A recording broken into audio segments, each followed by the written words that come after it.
Right, let's move on to the match preview for next week's game at home to Brentford. It's 12:30 kickoff on Saturday. Dara, do you have any optimism for the season that is left? Because if you're like me, I think the season is done. I'm really not asked. I think that, do you know what? It may be better.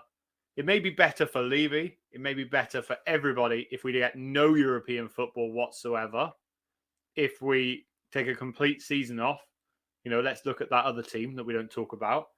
Where we have nothing else to play for, and we have a serious point in which, Levy has to say, okay, there's no financial gains from getting in any of these European competitions because we're not in any.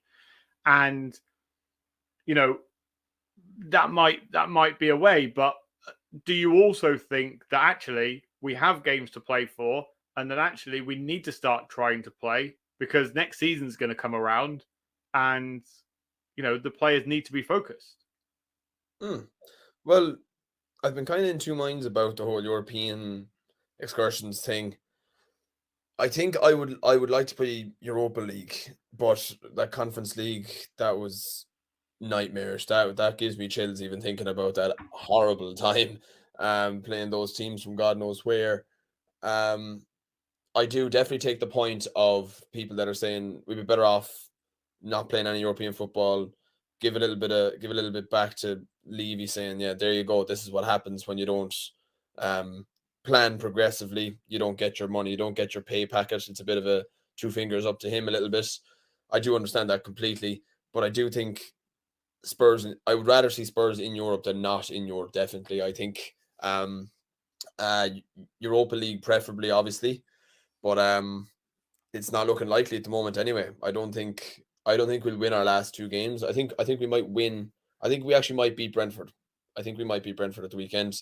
It's our last home game. It could be, fingers crossed it's not, but it could be Harry's last game, and I think we will want to finish the season as strongly as possible in front of the fans after what this season has been. I think Mason will have the players quite fired up for it, you'd like to think. And I think we might just beat Brentford. I think Leeds will probably turn us over, especially if they're in the relegation battle on the last game of the season. So I think this is probably the last 3 points that we'll get this season if we are to get them. But yeah, we need to see a completely different side than the one we saw on Saturday, or else we won't win on Saturday either, because Brentford are definitely no pushovers, and 12:30 kickoffs are always strange throughout the league. So it's certainly not I'm not saying we will definitely win. I'm really confident, but I just have a funny feeling that we will. But yeah, if we play like we did Saturday, we won't. But yeah, I'm kind of confident going into Saturday, kind of. Nice. At least someone's got some optimism. That's what I like to see. Winnie, do you share Dara's optimism, or do you feel as disjointed as the majority of our fan base at the moment? Yeah, no, I share the optimism. Again, there will be there's a lot of sentiment in the last game of the season at home, in particular with how bad our season has been. And it, like we said, it hopefully it isn't, but it could be Harry's last home game. So it'll be interesting to see jellyfish fans. What does that? Jellyfish. What does that even mean? But yeah, jellyfish Haskell. Oh, bloody hell! But yeah, so I just think last game of the season at home. I think hopefully, like we said, the boys will be bang up for it. I share the optimism in the fact that I think we probably will win. But again, if we're defensively as poor as we have been, then Brentford will more than happily pick us apart. So I share the optimism, but I'm also on the side of I can't see us winning any game at the minute the way we're playing. So yeah, pick that one apart. Last bit on this before we move on to score predictions quickly, Winnie. Do you think it's a time now where Ryan Mason needs to revert back to what he knows best, which is 4-4-2 or 4? Do you know what I mean? Like, or 4-5-1, however he wants to play it, right? What we saw of him from his other time as interim manager, because we didn't see him playing 5 at the back then.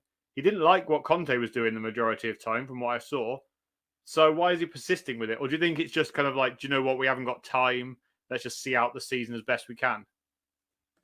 Let's not forget that we were crying out for four at the back for a while. Obviously, Conte was never ever going to do that because that's just Conte.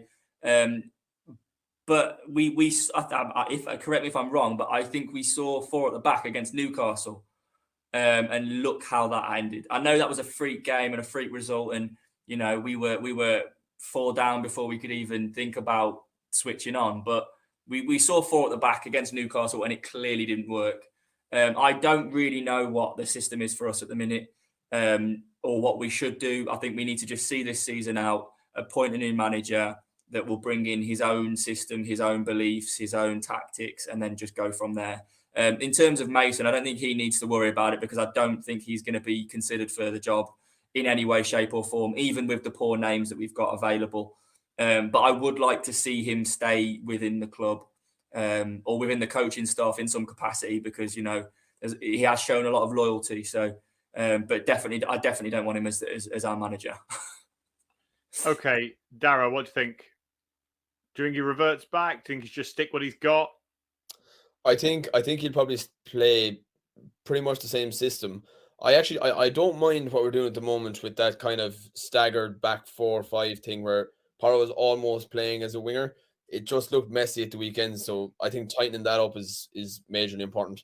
I think dropping a few personnel to shake things up is definitely necessary. I would get Basuma on the field if he's match fit. I'd get him in over Skip maybe. I'd probably get Perisic on the field. I'm not Perisic's biggest fan, I'll be honest, but he has shown a lot of quality in the last few games, at least. Definitely a little bit of a resurgence there. I'd get him on probably. And I wouldn't mind getting Kulusevski in, for Richarlison. So, yeah, I think personnel changes would be enough, to be honest. But, yeah, I think it's probably too late in the season to be completely ripping up the playbook now and trying something completely different. So, I think for him, it's just about, picking the best 11 to try and see through the season. And yeah, I think it'd be no harm to see a few fresh faces on the field. Definitely Basuma. I thought he looked lively when he came on, even though he was poor at the start of the season. It'd be nice for him to see out the season in midfield. Perfect. Elias has said, is that 100 plus that you're drinking? I have no idea what you're talking about. I'm drinking a cider brand, which I will not endorse. Talking about, Johnny has said, Luke, don't forget to answer my question. It's the end of the podcast. No idea which question it was because you've talked a lot of nonsense all the way through. So, quick fire question. I'll try and guess to see if it's the right one. Wynnie, would you rather Europa League, Europa Conference, or none at all? Europa League. If we can't have Europa League and its conference, then none at all. Okay, Dara. Absolutely agree, 100%. Europa League, no Europe Conference. Perfect. And lastly, gentlemen, score predictions for the game against Brentford. So, Wynnie. 3-1 Spurs, Harry Kane hat-trick. Don't do that because then he'll just walk away, won't he? He'll cry. He'll walk around the stadium. Yeah, it's going to be awful. Dara? I'm going to go 2-1. 2-1 Spurs. Perfect. I'm going to go 1-0 Spurs. So we will put a poll on our Twitter account so you can either vote for who you think will get the correct score or you can put your own score prediction in there. But that kind of wraps us up for the show. So for those of you that are new to the channel, don't forget to hit the like button. Don't forget to subscribe. There's a lot of you in the comment section. Even Arnie Slots Magic, you've talked a lot of nonsense tonight, but, click the subscribe button because I've had to read every single comment. If you listen to us on any podcast platform, don't forget to hit the follow button and don't forget to leave us a 5-star review because we've been excellent as always. Dara, this has been an absolute pleasure, my friend. I'm glad to have you back on. I'm glad to have you finally back here again. Tell everyone how they can find you because your Twitter page is immense. Yeah, guys, you can find me at SpursViews_ on Twitter. And if you're not already, lads, definitely get subscribing to the Park Lane podcast. They do brilliant stuff. So if you're here and you're watching, just click a simple button and get subscribing to the boys because they're brilliant. And Luke's been brilliant to be back on, I have to say. It's been a while, so yeah, felt good this one. Mate, we've changed the time of our entire show just so you can come on. So we'll get you back on again. Wynnie, how can everyone find you? Wynnie 1991 on Twitter. All I will say is just don't forget to subscribe to this pod, because we've changed the time now to suit us, but also to suit everyone else, hopefully, and we can try and help the channel grow. But if you ever want to speak up, just hit me up on Twitter, and Park Lane Pod on Twitter as well, and we'll definitely start chatting. Perfect. Quick question, Dara. Has he spelled your name right? Because I No. never know how you spell your name. You don't have to say it out loud if you don't want to. No, that's fine. It's Fada IRE. Do you know Fada is like the little accent in French? Right. Oh. It's very, very. That didn't really help. Anyway, you can follow me if you want, at Luke_Park Lane. But as everyone said, make sure you subscribe to the podcast. But also make sure you go and follow Dara on Twitter. That is Spurs Views _. Right. That's it for tonight. Thank you all very, very much for watching. Make sure you tune in next time. And as always, come on, you Spurs. Come on, you Spurs.